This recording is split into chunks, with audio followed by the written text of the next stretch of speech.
Mətanət İskəndərli bir qəribə açıqlama edib. Deyir ki, gəlin alanda gəlinin 7 nəslində araşdırma aparın. Mətanət xanım heç bacı icazə vermir ki, onun ailə söhbətinə, şəxsi məsələsinə qarışsın. Qardaş bacı icazə vermir.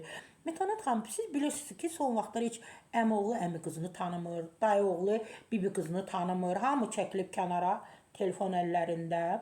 Ancaq telefon qabaq belə idi ki, hamı televizorun qabağında əyləşirdi. İndi onlar yoxdur. İndi hamı internetdə, telefon əllərində falan. İndi deyirsiniz araşdırmaq lazımdır. Necə araşdırsınlar? Kim araşdırsın? Bilirsiniz necədir? Mən düşünürəm ki, yaxşı qız elə yaxşı qızdır. Yaxşı qızdır. O nəsli axtarsan da, məsələn, rast gəlmişik də bir tərbiyəsiz, əxlaqsız ananın elə gözəl qızı olur.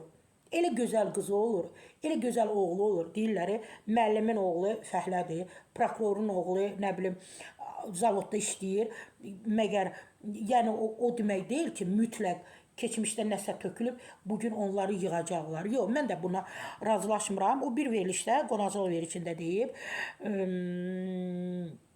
yəni gəlinlə bağlı yaşadığı problemlərdən danışır da. Babalarımız düz edir.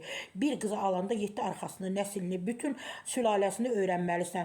Çoxları deyirdi, nəslini alıram. Nəslini alırlar. Bir də görürsən, nəsildə bir xarab var, gedib onu oxşayır. Qız almaq və vermək asan deyil. Mənim başıma gəlib, nələr çəkdiyimi də özüm biləm. Hələ də çəkirəm. Bu yaşımda 3 uşağa baxıram. Yaşa dolmuşam, uşağa baxan yaşımdır. Yəni uşaqlara baxıram, nəviyə baxan yaşdır. Allah səbir versin. Hər şey Mətanət xanım zamana burax o. Sarə Səfra Bahadırdan məsləhət. Tövsiyə.